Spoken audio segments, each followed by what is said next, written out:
Hello everyone and welcome to Diplomatic Channel. I am Amarachi Ubani. You already know where we're headed this week, right?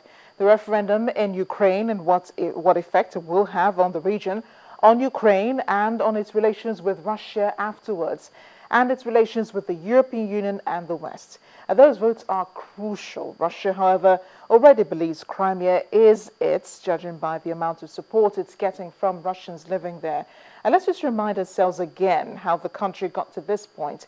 Back in November last year, then President Viktor Yanukovych abandoned a badly needed deal proposed by the European Union. For about a year and a half, he and his ministers were stating that this was a done deal, that they were committed to European integration. Even the Ukrainian people hailed the move as wise. However, Ukraine delayed on signing the deal when it said the West failed to offer enough immediate economic benefits. According to July's central bank, Ukraine faces debt repayments of more than $60 billion. That's a third of the country's GDP by July 2015.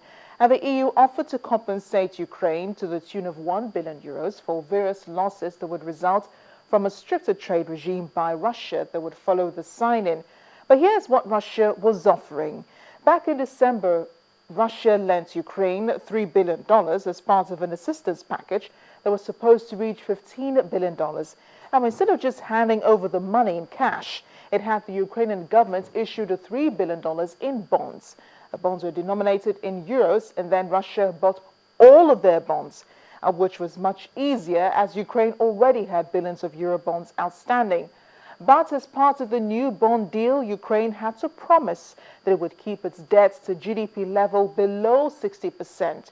If it rose above that level, Russia had the right to demand the bonds be repaid immediately in full, meaning Russia can ask for its money back and at the same time add more economic hardship to Ukraine as it struggles to rebuild. Which is why Ukraine cannot wave off Russia. Says it is a bond deal, it will be not that easy. And that means Ukraine would be at the mercy of Russia. And you can understand why there were several protests over the past few weeks, right? Which sadly turned violent in some parts, leaving up to 88 people dead in Kiev just in February. And with the opposition gaining the upper hand, President Yanukovych eventually fled, leaving behind a government to figure its way out of the crisis. There were a number of resignations and defections, and then a different type of protest began to take place in Crimea, with supporters of the Ukrainian government on the one hand and pro-Russian supporters on the other. Late last month, pro-Russian gunmen seized key buildings in the Crimean capital Simferopol, and by early this month, the parliament asked to join Russia and agreed to hold a referendum on the 16th. According to Ukrainian census in 2001, Crimea, an autonomous republic within Ukraine, transferred from Russia in 1954. About 58.5% of its population are ethnic Russians, 24.4% are ethnic Ukrainians, while 12.1% are Crimean Tatars. There have been reactions to Sunday's poll. United States and the EU have warned that they would impose further tough sanctions on Russian officials if the referendum went ahead. Also, authorities in Kyiv, backed by the EU and the US, have condemned the vote as illegitimate. They say a free vote is impossible under the barrel of a gun, referring here to Russia's intervention in the Crimean Peninsula by seizing control of government buildings and blocking Ukraine's troops at their bases after the president abandoned office.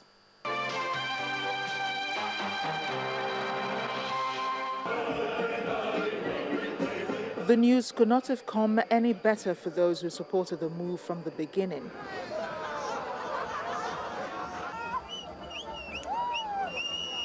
With over half the votes counted, 95.5% had chosen the option of annexation by Moscow.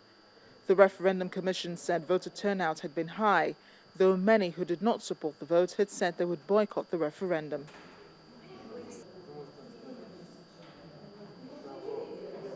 Crowds filled Lenin Square in Simferopol, the Crimean regional capital, many carrying Crimean, Russian and Russian party flags, waiting for an official announcement of the results.